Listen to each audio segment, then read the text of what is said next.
बोलिए लक्ष्मी नारायण भगवान की जय। सज्जनों, एक बार पुनः आपका हमारे चैनल मोक्ष पथिक में हार्दिक स्वागत है।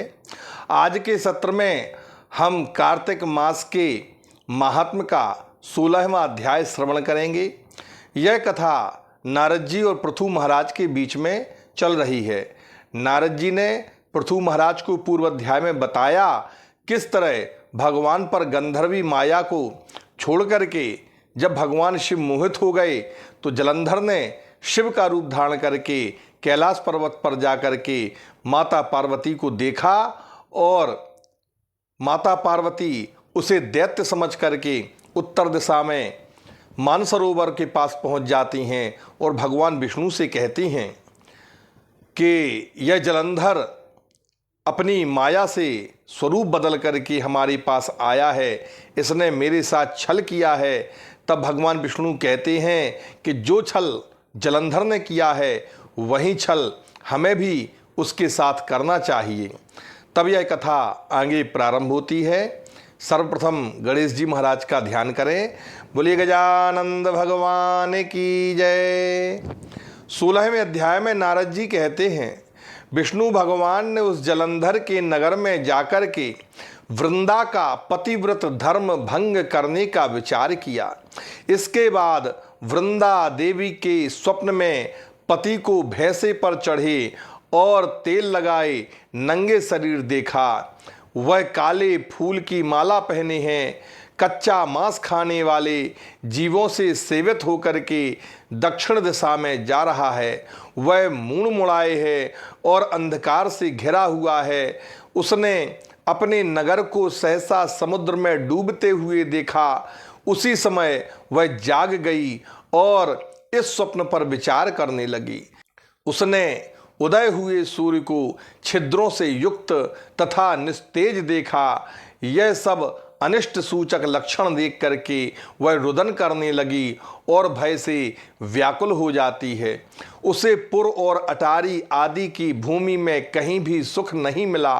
तब दो सखियों को साथ लेकर के नगर के समीप वाले बाग में आई और वह भयभीत बाला इधर उधर भ्रमण करने लगी, परंतु कहीं भी शांति नहीं मिली।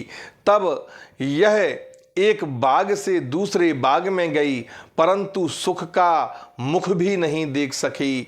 तदनंतर भ्रमण करती हुई वृंदा ने सिंह के सदृश मुख और दाढ़ तथा नेत्रों से भयंकर रूप वाले दो राक्षसों को देखा। उनको देख करके वह अति व्याकुल होकर के भागने में तत्पर हो गई।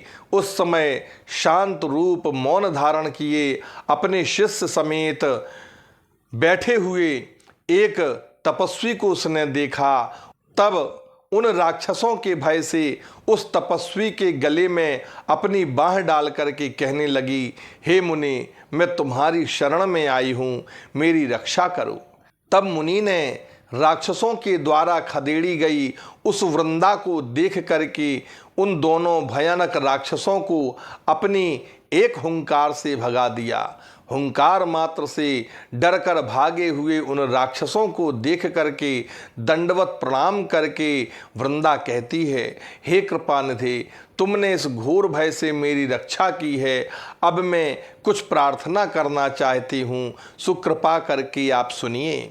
हे प्रभु, मेरा पति जलंधर रुद्र के साथ युद्ध करने गया है, सो वहाँ युद्ध में कैसे हैं? हे उत्तम व्रतधारी महाराज, कृपा करके उसका हाल मुझे बताइए। तब नारद जी कहते हैं, मुनि ने उसके वचन को सुन करके कृपा करके जब ऊपर देखा, इतने में दो बानरों ने आकर के उन मुनीश्वर को नमस्कार किया और उनके आगे खड़े हो जाते हैं। उस ऋषि की भौं के संकेत से प्रेरित दोनों कपि आकाश में चले गए और आधे ही क्षण में फिर से आकाश में वे दोनों बानर मुनि के आगे स्थित हो गए। जलंधर का सिर और कबंध लिए हुए उन बानरों को देख वृंदा पति विनाश के अरिष्ट से दुखित होकर के मूर्छित होकर के भूमि में गिर गई। तब मुनि ने कमंडल का जल छिड़क करके उसे आश्वासित किया और वह चैतन्य हो गई। तब वृंदा अपने माथे को पति के माथे पर रख करके दुखित हो करके रुदन करने लगी। वृंदा कहती है कि हे प्रभु, तुम जो पहले सुख में मुझे आनंदित करते थे, सो तुम निरपराधिनी मुझको क्यों नहीं बोलते हो? तुमने विष्णु सहित सब देवताओं और गंधर्वों को पराजित कर दिया था, सो तुम तीनों लोकों को जीतने वाले अब एक तपस्वी द्वारा कैसे मारे गए? तब नारद जी कहते हैं, उस समय वृंदा इस तरह रुदन करके उन मुनि से बोली। वृंदा ने कहा, हे कृपानिधि मुनिश्रेष्ठ, मेरे पति को जिलाओ। हे मुनि, तुम ही इनको जलाने में समर्थ हो, यह मेरा विश्वास है। नारद जी कहते हैं, उसका वचन सुन करके मुनि ने हंसकर कहा, रुद्र के हाथों संग्राम में मारे गए तुम्हारे पति को हम जलाने में समर्थ नहीं हैं, फिर भी तुम पर कृपा करके मैं इसे जलाता हूँ। नारद जी बोले, ऐसा कह करके ब्राह्मण अंतर्धान हो गए। उसी समय जलंधर जीवित हो गया। उसने वृंदा को आलिंगन में लेकर उसके मुंह का प्रसन्न मन से चुंबन किया और वृंदा भी पति को देख करके मन में हर्षित हुई। उस बाग में रह करके पति समेत वह बहुत दिनों तक विहार करती रही। नारद जी कहते हैं, एक बार वृंदा ने संभोग के बाद पति रूप में विष्णु को देखा। तब क्रोधित होकर के धमका करके वृंदा बोली, हे हरि, पराई स्त्री के साथ भोग करने वाले तुम्हारे शील को धिक्कार है। प्रत्यक्ष में तपस्वी रूप को धारण करने वाले तुम बड़े मायावी हो। तुमने जो माया करके मुझे बंदर दिखाए थे, वे तुम्हारे द्वारपाल हैं। वे ही दोनों राक्षस होकर के तुम्हारी स्त्री का हरण करेंगे।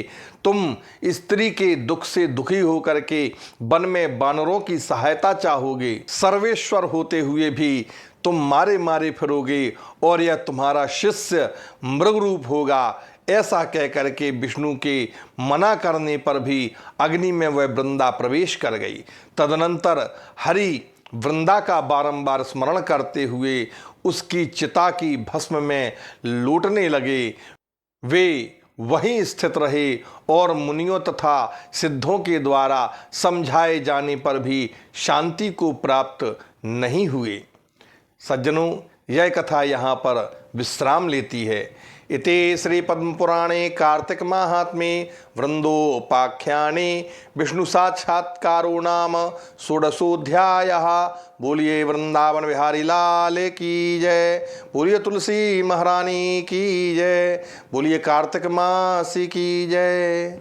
सज्जनों, अगर आप हमारे चैनल पर प्रथम बार हैं तो कृपया वीडियो को लाइक करें, चैनल को सब्सक्राइब करें और बेल आइकन दबाना ना भूलें, ताकि हमारे आगे आने वाली सभी सत्र आपको समय से मिल सकें।